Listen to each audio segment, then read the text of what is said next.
जंगल और कबीले। उस समय 16वीं 17वीं शताब्दी में ग्रामीण क्षेत्रों के विशाल भाग जो होते थे वो जंगल हुआ करते थे। आज जो विकास तथाकथित विकास की हम बात करते हैं उसने इन जंगलों का नाश कर दिया है और उसके बदले बड़ी बड़ी इमारतें, बड़े बड़े बांध, सड़कें आदि आदि तैयार किए हैं। लेकिन उस समय जब ग्रामीण इकाइयाँ ज़्यादा थीं, उनका ज़्यादा बाहुल्य था और वो छोटी छोटी थीं, तो उस समय जो गांव होते थे उनके आसपास भी बहुत घने जंगल और झाड़ियाँ हुआ करती थीं। सभी क्षेत्रों के विशाल भाग, खासकर उत्तर पश्चिम भारत और वहाँ उत्तरी भारत, उसमें जो गहरे क्षेत्र हैं जहाँ पर खेती होती थी, उसको यदि छोड़ दें तो हम देखते हैं कि झारखंड, पूरा पूर्वी भारत, भारत का उत्तरी क्षेत्र, मध्य क्षेत्र और साथ ही मध्य भारत, इसके अलावा पश्चिमी घाटी का वह भाग और दक्षिण का पठार, ये पूरा क्षेत्र जो है ये घने जंगलों से आच्छादित था। और कृषि कार्य जिन खेतों में था उन खेतों के निकट ही ऐसे बहुत से जंगल हुआ करते थे। इसीलिए बहुत बार ऐसा भी वाकया हुआ जब जंगली जानवर कृषकों को, खेती करने वालों को दिखाई देते थे।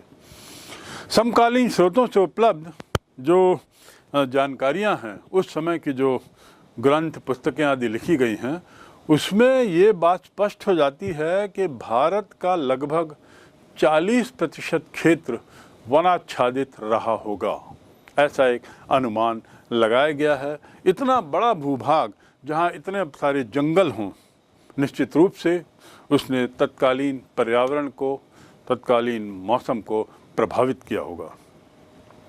ये जो जंगल हैं, ये उस समय की रचनाओं से ऐसा दिखता है कि बसे हुए गांव से परे भी एक दुनिया थी।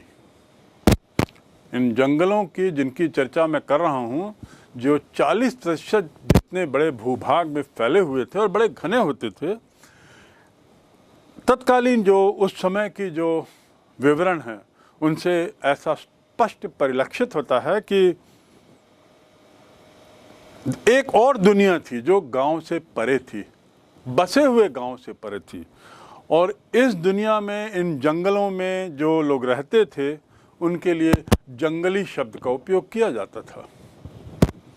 लेकिन जंगली शब्द का उपयोग उस रूप में नहीं जिस रूप में आज करते हैं, जहां आज जंगली का अर्थ असभ्य या असभ्यता का पर्यायवाची मान लिया गया है। ऐसा उस तत्कालीन समाज में जंगली का अर्थ नहीं था। जंगली का अर्थ उस समय माना जाता था जो जंगल में रहते थे वे जंगली कहलाए। बचे हुए गांव से बाहर की बात करें तो इस काल में असभ्य, असभ्यता, जंगली, ये उनके लिए प्रयोग किया जाता था जो अपनी आजीविका के लिए मुख्य रूप से जंगल के उत्पादों, जंगल के शिकार, जंगल के स्थानांतरित सामानों और खेती पर निर्भर करते थे। वे मौसम के अनुसार भिन्न भिन्न काम करके आजीविका कमाते थे, उसका उपार्जन करते थे। उदाहरण के लिए भील जो थे वो बसंत के मौसम में जंगल के सामान को, जंगल के उत्पादों को, जंगल से होने वाले उपज को इकट्ठा करते थे और मौसम बीतने पर, गर्मी आने पर मछलियों को पकड़ते थे और बरसात, मानसून के महीनों में खेती का काम करते थे। यानी मौसम के अनुसार वो अपने कार्य को बदल लेते थे। जहाँ तक शरद और शीत मौसम की बात है तो वे मुख्य रूप से इस काल में शिकार करते थे, उसी में संलग्न रहते थे। वास्तव में निरंतर एक स्थान से दूसरे स्थान तक घूमने रहना, जंगलों में निवास करने वाले कबीलों के जीवन का एक महत्वपूर्ण अंग था।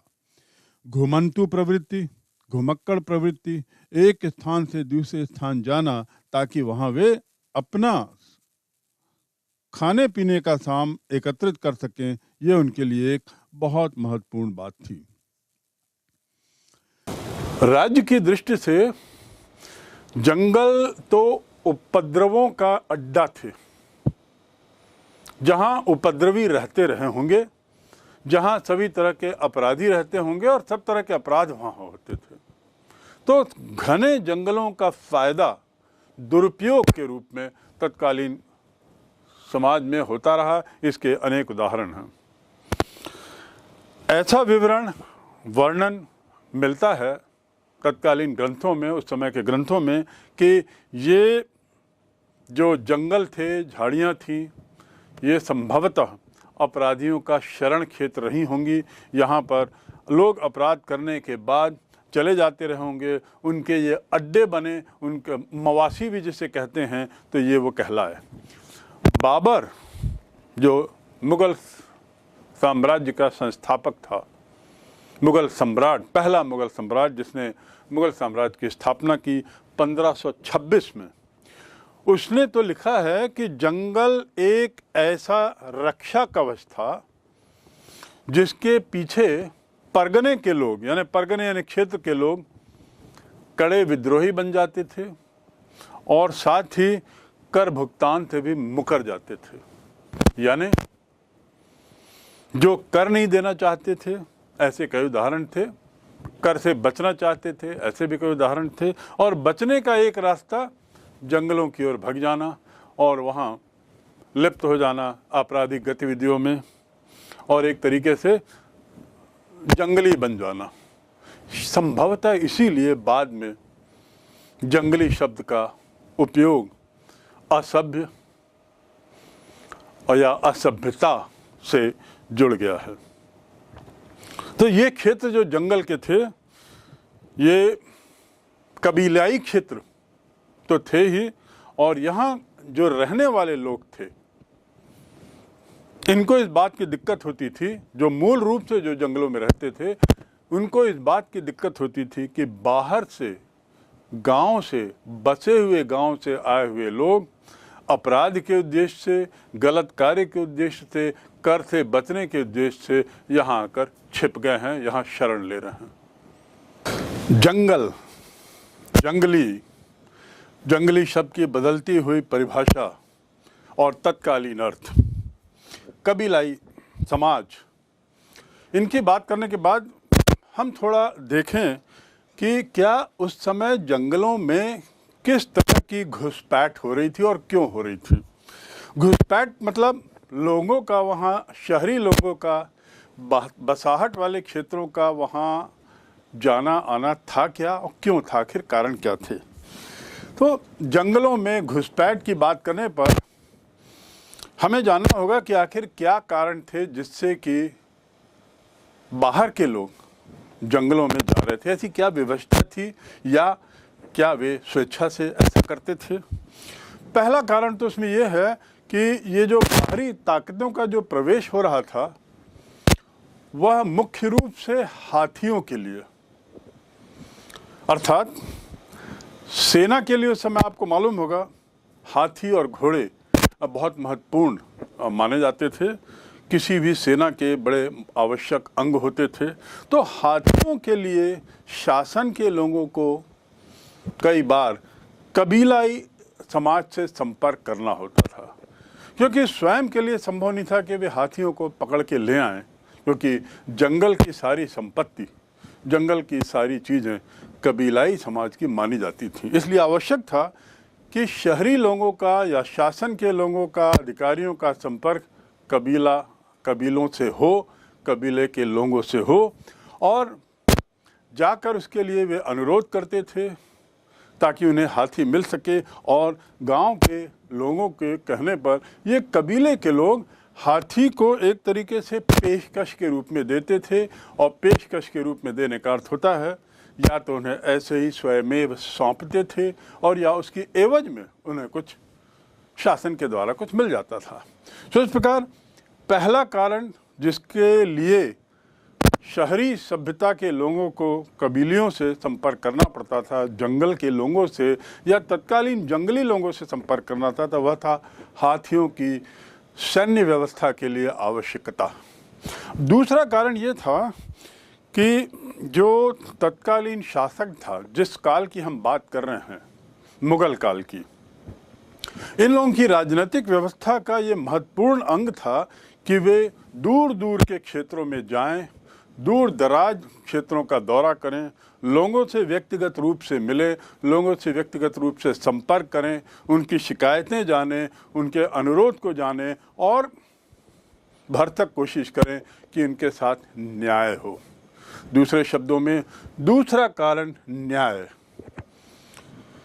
सभी तरह की अपेक्षाएं उस समय के लोगों की होती थीं और उस अपेक्षाओं की पूर्ति के लिए ज़रूरी था कि शासन के लोग दूर दूर जाएं, सम्राट जाए, राजा जाएं और एक तरीके से वे दौरा करें।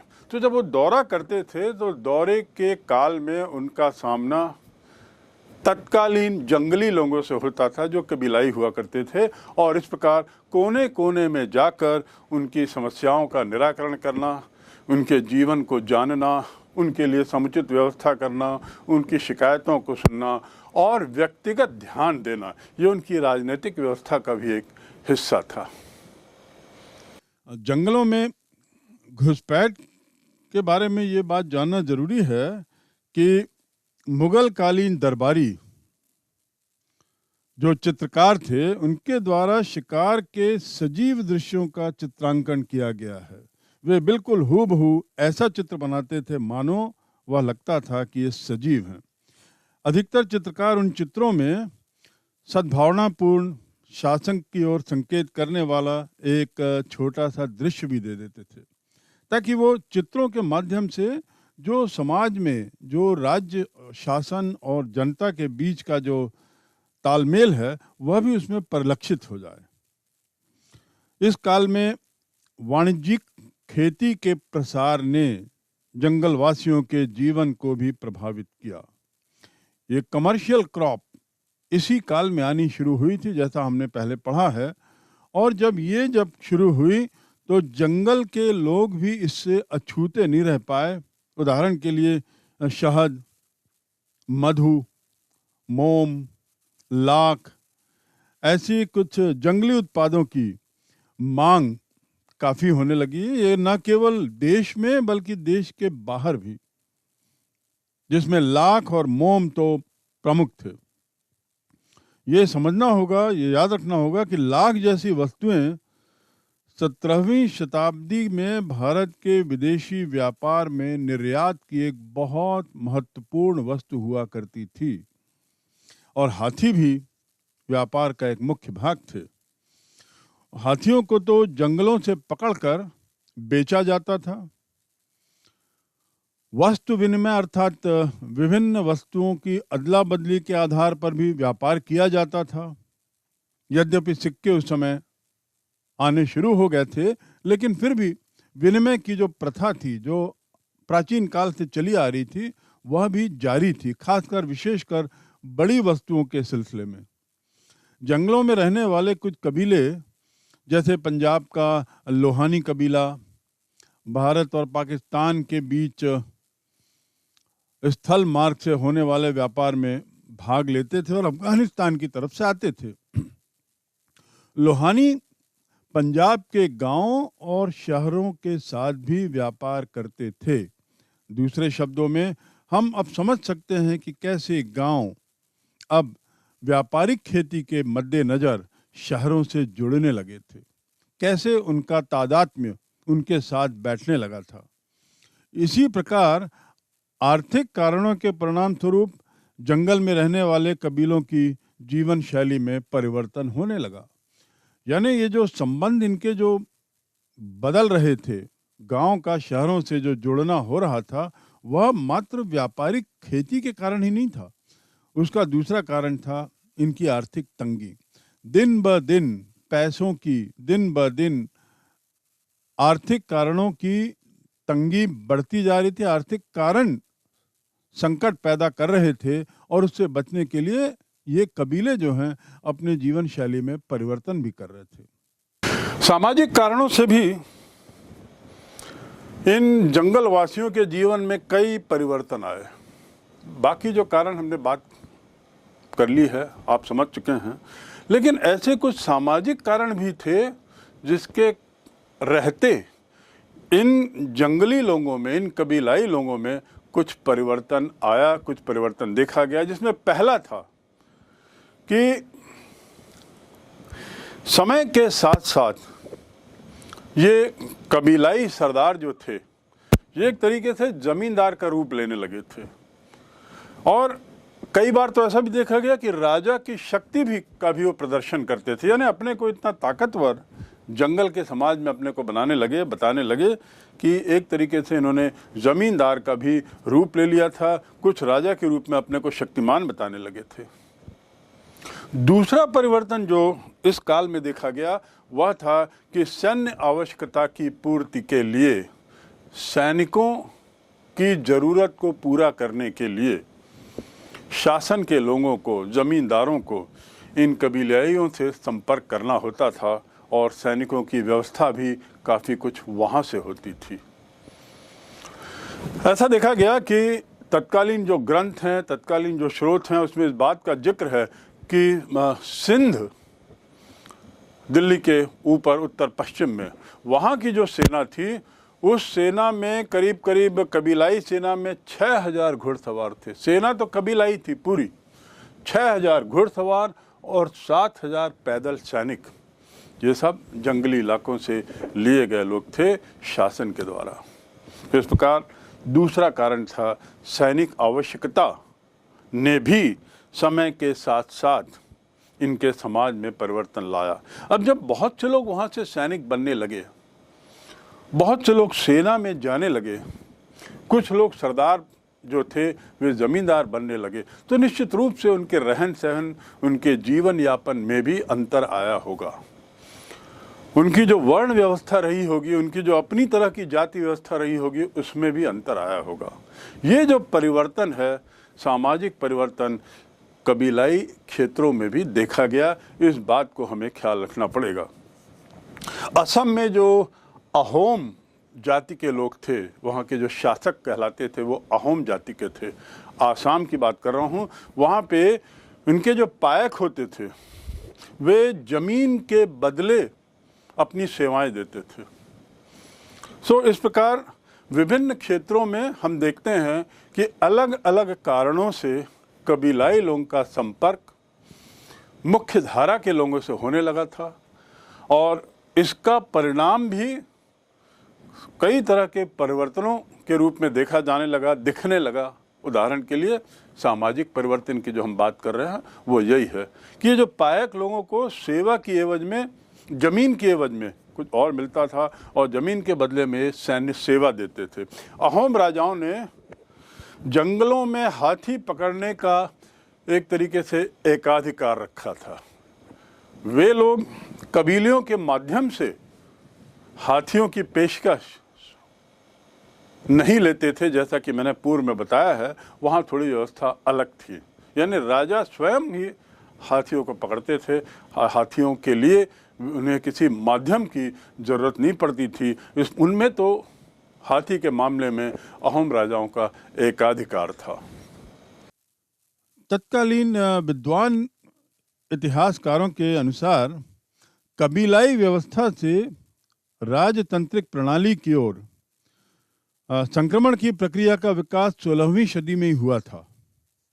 दूसरे शब्दों में, कबीलाई व्यवस्था से राजनैतिक व्यवस्था की ओर जो ये मुखातिर हुए, या राजनीतिक व्यवस्था का जो असर कबीलाई व्यवस्था में पड़ना प्रारंभ हुआ, उसको हम लगभग 16वीं सदी में ही देख सकते हैं। उसी समय इसका प्रादुर्भाव प्रारंभ माना जा सकता है। यद्यपि इसका प्रारंभ वैसे तो बहुत पहले हो चुका था, लेकिन स्पष्ट रूप से दृष्टिगोचर होने लगा था कि अब ये शहरी राजनीतिक व्यवस्था गांव की या कबीलों की व्यवस्था पर थोड़ा थोड़ा हावी होने लगी है, उसे प्रभावित करने लगी है। आयन अकबरी के विवरणों से तो पता चलता है कि 16वीं 17वीं सदी में कोच के राजाओं ने अपने पड़ोसी कबीलों को पराजित करके उनके क्षेत्रों पर अपना अधिकार ले लिया और फिर सांस्कृतिक प्रभावों के विस्तार के फलस्वरूप कबीलों के जीवन में वहां बहुत अंतर आया। तो इस प्रकार राजनीतिक व्यवस्था जो वहां लादी गई कब्जा करने के बाद, उस व्यवस्था ने कबीलाई जीवन को प्रभावित करना प्रारंभ कर दिया। कई इतिहासकार तो ऐसा कहते हैं कि सूफी संतों के विचार से भी प्रभावित होकर नए बसे खेतीहर समुदाय धीरे धीरे इस्लाम को भी अपनाने लगे। मतलब देखिए कैसे कबीलाई क्षेत्र के लोग कैसे अपने को समय के अनुसार ढाल रहे थे। ये उनकी ज़रूरत भी थी, उनकी शायद इच्छा भी होने लगी थी कि वे इस्लाम की ओर धीरे धीरे मुखाग्र हों। इसी प्रकार आर्थिक, सामाजिक, राजनीतिक और सांस्कृतिक कारणों से 16वीं और 17वीं शताब्दी के काल में जंगल वासियों के जीवन में हम बहुत सारे परिवर्तन देखते हैं, जैसा कि मैंने अभी बताया आप लोगों को।